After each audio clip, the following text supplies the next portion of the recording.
Bayi 2 bulan menolak dibaptis, mengaku beriman kepada Allah. Pada tahun 90-an, dunia dikejutkan dengan peristiwa yang viral bahwa seorang bayi berusia 2 bulan dari keluarga Katolik di Afrika menolak untuk dibaptis. Pada suatu hari di bulan Desember tahun 1993, kebahagiaan melimpah bagi keluarga tersebut ketika mereka disambut oleh tangisan seorang bayi laki-laki. Seperti umumnya orang Katolik, mereka merayakan kelahiran anak mereka dengan upacara tradisional. Mereka sangat bersemangat untuk membawa bayi mereka ke gereja dan memberinya ritual-ritual pembaptisan secepat mungkin. Tidak ada hal aneh ketika mereka memasuki gereja. Namun ketika mereka hampir mencapai altar gereja, mereka dikejutkan oleh suara yang tidak biasa. Ternyata suara itu berasal dari bayi mereka sendiri. Sang bayi dengan tenang berkata, "Mama, unis baptisikwa, Allah najumwa Muhammad." "Mama, tolong jangan baptis saya. Saya adalah orang yang beriman kepada Allah dan Rasul-Nya Muhammad." Mendengar hal itu, mereka pun bingung dengan kejadian tersebut dan gemetar. Ketika pendeta bertanya, "Are Jesus?" Bayi itu dengan tenang menjawab, "No, not Jesus. Created by God. God the same God that created Jesus."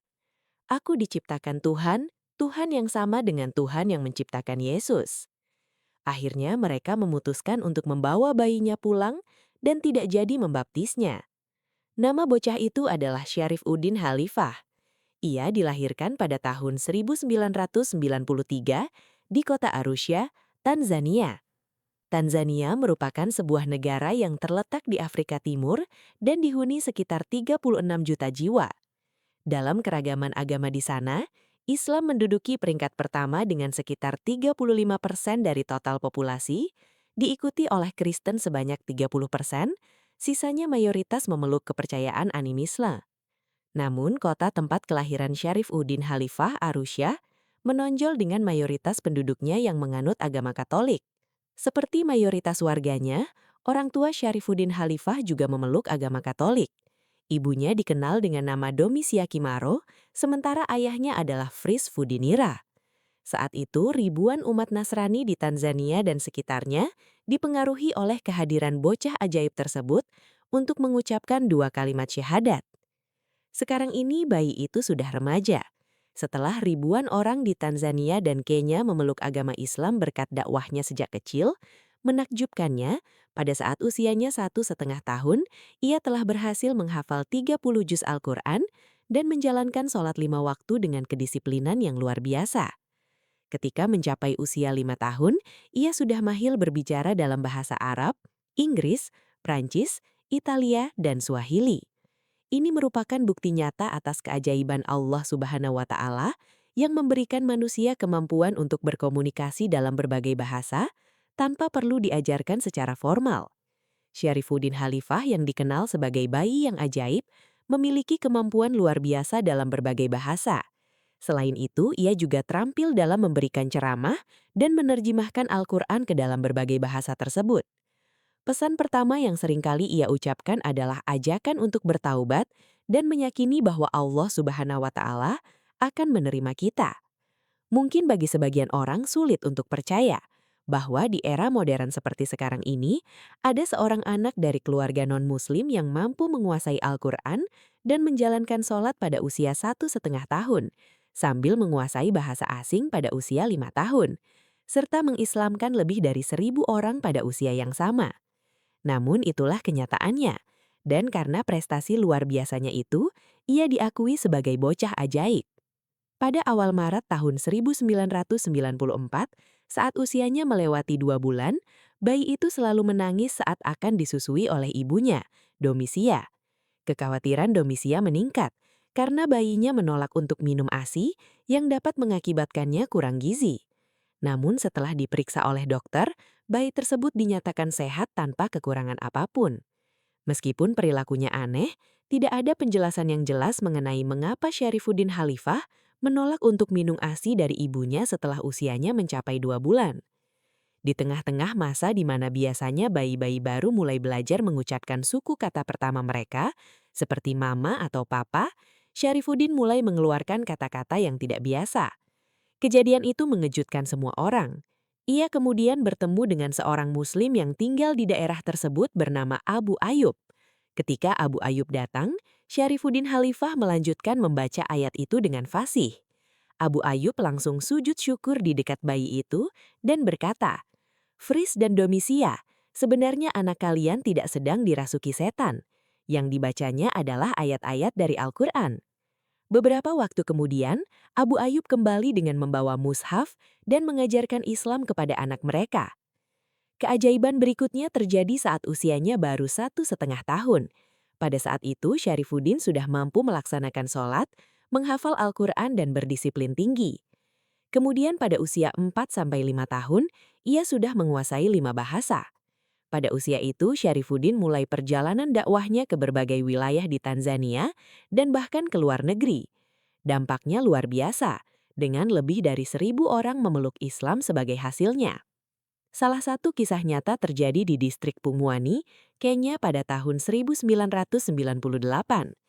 Ribuan orang berkumpul di lapangan untuk melihat keajaiban Syarifuddin. Meskipun baru berusia 5 tahun, namanya telah menjadi perbincangan luas karena kemampuannya menguasai 5 bahasa pada usia yang begitu muda. Ia dikenal sebagai The Miracle Kid of East Africa oleh umat Islam di Afrika. Syarifuddin menjadi sorotan ketika melakukan perjalanan dakwahnya ke Kenya sebagai bagian dari misi luar negeri yang disebut Safari Dakwah. Sebelumnya, ia telah menyebarkan dakwahnya di hampir setiap kota di Tanzania, negara asalnya. Kisah keajaiban Syarifuddin tersebar luas di kalangan masyarakat Kenya, baik secara lisan maupun melalui platform daring, seperti YouTube. Antusiasme mereka sangat besar. Setiap kali mobil terlihat, mereka dengan penuh semangat melakukan pengecekan, berharap Syarifuddin hadir dalam rombongan tersebut.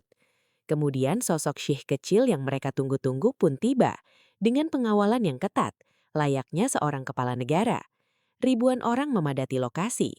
Setiap sesi ceramahnya berakhir, orang-orang Kristen yang hadir selalu mengajukan pertanyaan kepada Syarifuddin. Ia dengan sabar melayani setiap pertanyaan, baik tentang Islam, Kristen, maupun kitab-kitab suci terdahulu. Syarifuddin selalu memberikan jawaban yang memuaskan, dan pada saat-saat itu, ratusan pemeluk Kristen yang hadir secara bersama-sama mengucapkan 2 kalimat syahadat. Bukan hanya sekali itu saja, banyak dari mereka yang akhirnya memutuskan untuk memeluk Islam melalui pengaruh dan dakwah dari bocah ajaib Syarifuddin Khalifah. Kisah nyata ini tidak terbatas pada Tanzania, Libya, atau negara-negara lainnya saja, tetapi telah terjadi di berbagai belahan dunia. Dengan dakwahnya, ribuan orang telah teram oleh cahaya Islam. Saat syekh kecil itu masih berusia 5 tahun, dukungan dari para ulama dan habaib terhadap dakwah Syekh Syarifuddin Khalifah sangatlah besar. Bahkan ulama besar seperti Al-Habib Ali Al-Jufri pun dengan rela menyisihkan waktunya untuk bertemu dengan anak ajaib yang kini telah tumbuh menjadi seorang remaja dan berjuang dalam ajaran Islam. Namun ada beberapa pihak yang meragukan kebenaran kisah ini. Berdasarkan kutipan dari modernreligion.com dan wikiislam.net, ada yang mengklaim telah bertemu langsung dengan anak ajaib tersebut. Kejadian ini tepatnya terjadi di Masjid Islamic Center of New York. Ketika imam masjid mencoba menguji pengetahuan anak itu tentang Al-Quran, mereka mendapati bahwa anak itu tidak mampu memberikan jawaban yang memuaskan. Ini menimbulkan dugaan bahwa mungkin anak tersebut belum sepenuhnya menghafal Al-Quran. Namun demikian, kisah anak ini tetap memberikan manfaat yang berharga bagi kita semua. Mohon maaf jika ada kekurangan atau kesalahan dalam penyampaian. Sampai jumpa di kisah berikutnya. Pelajaran hikmah yang dapat diambil dari kisah ini. Hidayah adalah hak prerogatif Allah. Petunjuk tidak dibatasi usia, latar belakang keluarga, budaya, maupun agama. Allah memberi hidayah kepada siapapun yang Dia kehendaki. Kebenaran dapat datang dari arah yang tak terduga. Seorang bayi dari keluarga non-Muslim mampu menyampaikan pesan keimanan, menunjukkan bahwa kebenaran tidak selalu datang dari orang yang dianggap paling tahu. Keimanan tidak bergantung pada formalitas, tetapi keyakinan hati. Iman sejati lahir dari keyakinan yang kuat, bukan semata-mata karena tradisi, keturunan, atau ritual yang diwariskan. ilmu dan kemampuan adalah amanah.